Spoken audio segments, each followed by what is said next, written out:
How to log in Duolingo account. Let's see over here. Before getting started, subscribe to our channel and hit the bell icon for more updates from us. Now let's begin.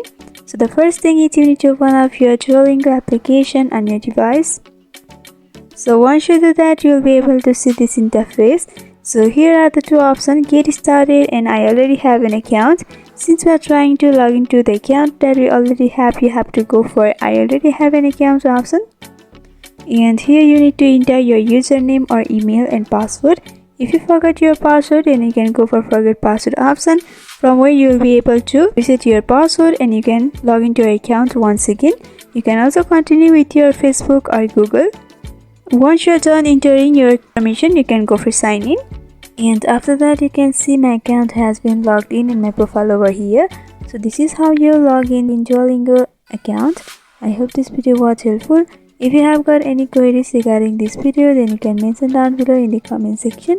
Thanks for watching.